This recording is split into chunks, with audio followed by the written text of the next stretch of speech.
Good morning, class. Myself, Kritika. I'm lecturer at EC Department in UHM Polytechnic College, Jalandhar.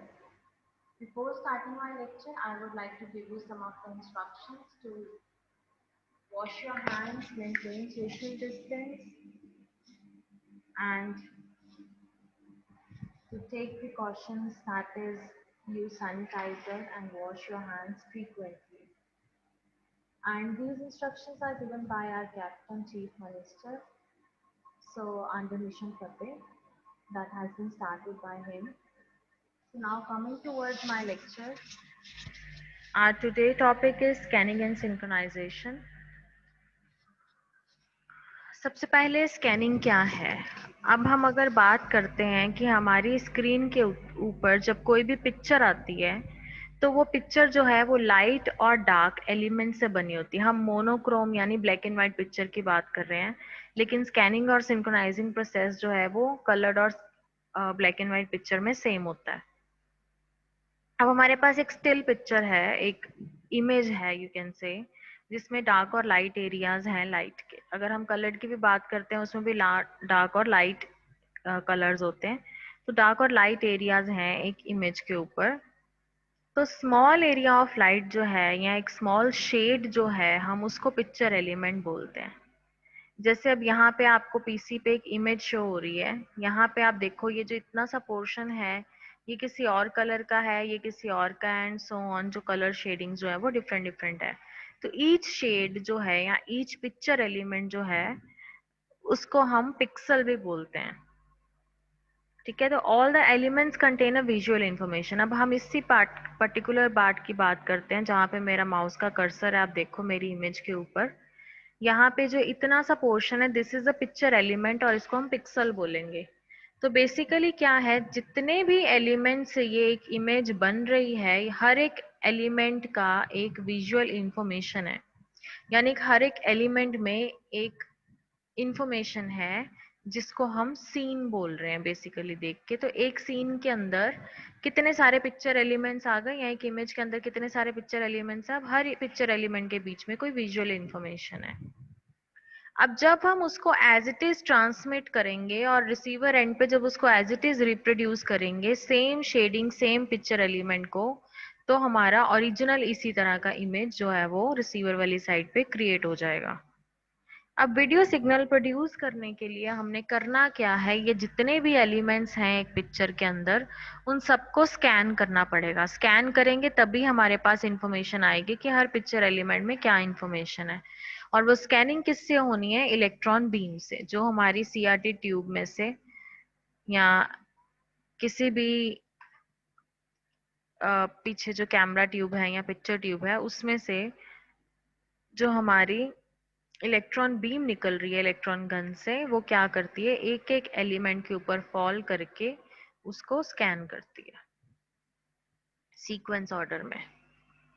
अब scanning है क्या? Scanning एक ऐसा process है जिसमें हमारा इलेक्ट्रॉन बीम स्पॉट जो है वो एक रेक्टेंगुलर एलिमेंट से दूसरे एरिया में जाके स्कैनिंग शुरू करता है।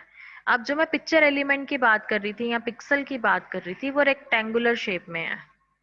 एक रेक्टेंगुलर शेप में जो एरिया होता है उसको हम पिक्चर एलिमेंट बोलते हैं या पिक्सल बोलते हैं। तो इलेक्ट्रॉन बीम ने क्या करना है, उसने एक पूरे रेक्टेंगुलर एरिया को स्कैन करना है, देन अदर एरिया को, देन अदर, इस तरह से वो कंप्लीटली मूव करता रहेगा।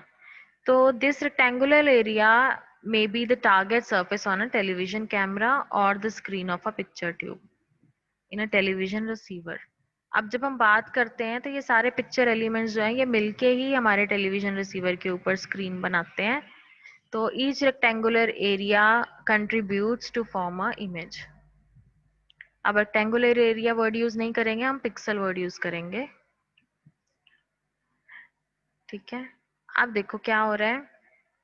जो सीन हम स्कैन कर रहे हैं या जो इमेज हम स्कैन कर रहे हैं वो हमें हॉरिजॉन्टली भी स्कैन करनी पड़ती है और वर्टिकली भी स्कैन करनी पड़ती है, तभी एक हमारी इमेज बनती है। तो अब हम चाहते हैं कि जो हमारी स्कैनिंग हो रही है वो हॉरिजॉन्टली और वर्टिकली साइमल्टेनियसली हो, यानी एक साथ हो।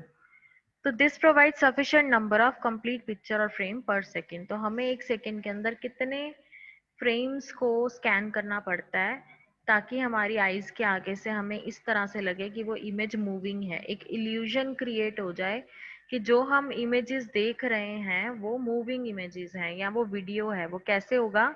जब हमारी आईज के आगे से 25 फ्रेम्स एकदम से 1 सेकंड के आगे निकलते हैं तो हमें ऐसा लगता है कि जो हमारी इमेज है वो मूविंग इमेज है। तो स्कैनिंग फ्रीक्वेंसी जो है वो 25 फ्रेम्स पर सेकेंड निकलते हैं जब तो एक इल्यूजन क्रिएट होती है। उसके बाद ये हमारा एक फ्रेम है। अब इसमें आप देखो हमारी पिक्चर किस तरह से बनी है। ये फ्रेम के बीच में हमारे पास 625 लाइंस हैं। अब 625 लाइंस की जब हम बात करते हैं तो जब स्कैनिंग स्टार्ट होगी तो वो इस एंड से इस एंड की तरफ जाएगी। जैसे हम बुक को पढ़ते हैं from this corner to this corner, then again वापस आएगी, देन अगेन वो नेक्स्ट लाइन पढ़ेगी। तो जो टाइम लगा यहाँ से यहाँ तक पहुंचने में इसको हम बोलते हैं ट्रेस टाइम। अब यहाँ से जब नेक्स्ट लाइन पे आने में जो टाइम लगा उसको हम बोलते हैं रीट्रेस टाइम। तो हमारा जो पूरा फ्रेम है वो 625 लाइंस का है। इस पूरे जो फ्रेम, ये यहाँ जो आप फ्रेम देख रहे हो इसमें रीट्रेस लाइन शो नहीं हो रही, शो नहीं की हुई। इन्होंने सिर्फ ट्रेसिंग लाइन शो करी हुई है जो सिर्फ इसी साइड को जा रही है। जो वापस आ रही है उसको हम रीट्रेस टाइम बोलते हैं। जो हमारी इंफॉर्मेशन है वो ट्रेस टाइम में है, ट्रेस लाइन में है। ठीक है। अब हम बात करते हैं स्कैनिंग एंड सिंक्रोनाइजिंग की, कि वेव जो है हमारी वो किस तरह से फॉर्म हो रही है और कौन सी वेव है। ये आप देख रहे हो, this is saw tooth wave. तो सॉ टूथ वेव जो है हमारी जनरेट होती है जैसे जैसे हम यहाँ पे स्कैनिंग करते हैं। इस फ्रेम के अंदर देखो रीट्रेस भी शो किया हुआ है। दिस इज ट्रेस लाइन, ये जो डॉटेड है ये रीट्रेस लाइन है। अगेन ये जो सॉलिड लाइन है ये ट्रेस लाइन है, जो डॉटेड है वो रीट्रेस लाइन है।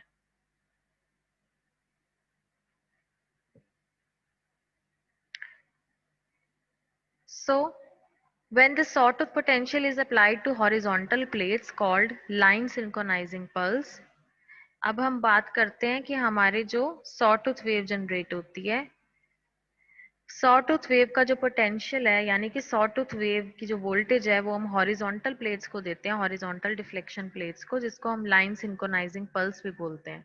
तो बेसिकली लाइन सिंक्रोनाइज पल्स हम अप्लाई करते हैं हॉरिजॉन्टल प्लेट को, जिससे क्या होता है कि हमारी इलेक्ट्रॉन बीम जो है वो ए पार्ट से लेके ए बी पार्ट तक स्कैनिंग स्टार्ट करती है।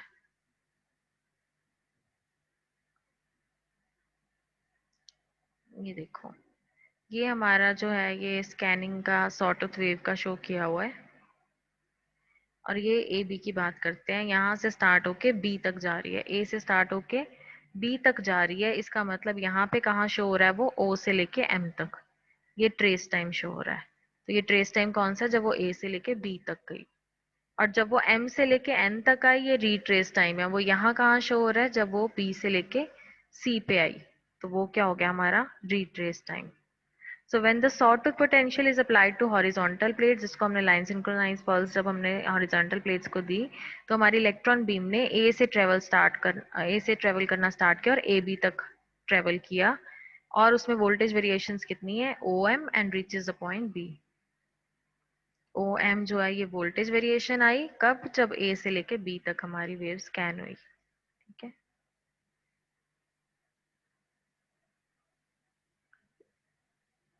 From B, scanning spot travels along the line BC by the voltage variation Mn। जब वो B से लेके C तक आई जिसको हमने रिट्रेस टाइम बोला तो हमारा Mn यहाँ पे ड्रॉ हुआ। तो बेसिकली सॉटूथ वेव जो है हमारी सॉटूथ वोल्टेज वेरिएशंस के साथ हमारी सॉटूथ वेव जनरेट होती है जब यहाँ पे ट्रेसिंग और रिट्रेसिंग चल रही है। अगर यहाँ पे कोई भी पिक्चर एलिमेंट स्कैन नहीं हुआ यानी कि कोई पिक्चर नहीं है फ्रेम के ऊपर, तो उस टाइम पे क्या होगा, हमारी जो इलेक्ट्रॉन बीम है वो ट्रेवल नहीं करेगी। ठीक है। In order that no picture should be scanned during the return journey, the beam from right horizontal line to the beginning of next line, यानी यहाँ से जब वो next line तक पहुंचती है तो यहाँ पे हमारी कोई इन्फॉर्मेशन नहीं है। जब कोई इन्फॉर्मेशन नहीं है तो इसका मतलब इलेक्ट्रॉन बीम जो है वहाँ पे स्टॉप हो चुकी है, वहां से इलेक्ट्रॉन्स ट्रेवल नहीं कर रहे, एमिट नहीं हो रहे।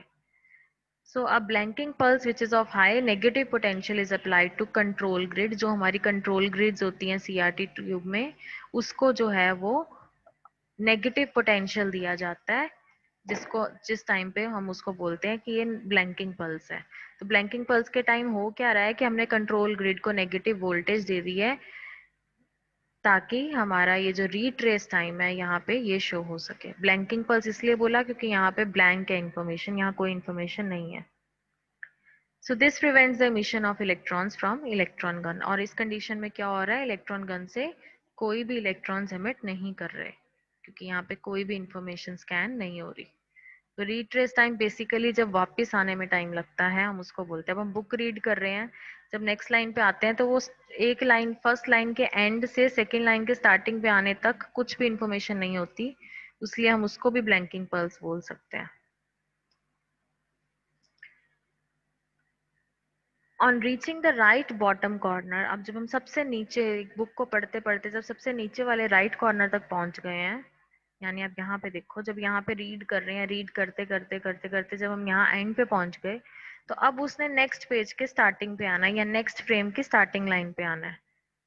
तो ये जो हमारा टाइम होता है, इसमें हमें बहुत जल्दी से जो है वो बॉटम से अपर पोजीशन पे आना पड़ता है, नहीं तो हमारे जो फ्रेम्स हैं उसमें थोड़ा सा गैप आने लग जाता है। हम कैसे पढ़ते हैं इसको यहाँ पे, on reaching the right bottom corner, जैसे हम राइट बॉटम कॉर्नर पे पहुंचेंगे, the scanning spot quickly moves to the top left corner. एकदम से जो स्कैनिंग लाइन है वो टॉप कॉर्नर पे पहुंच जाती है by the application of sawtooth potential to the vertical deflection plate.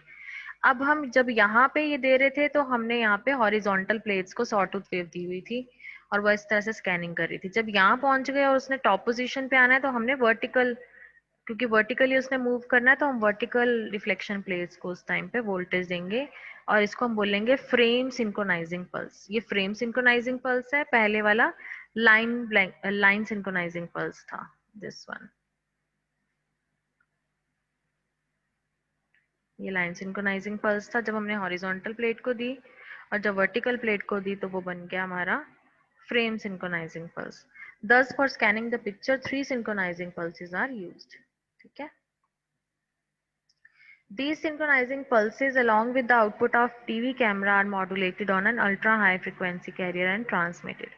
अब ये synchronizing pulse आ चुकी है हमारे पास, अब हमने इसको ट्रांसमिट करना है, तो अल्ट्रा हाई फ्रिक्वेंसी कैरियर को साथ मॉड्यूलेट करके सिग्नल को हम ट्रांसमिट कर देते हैं। The accompanying sound is frequency modulated, sound को फ्रीक्वेंसी मॉड्यूलेट करते हैं और सेम एंटीना के थ्रू हम ट्रांसमिट कर देते हैं।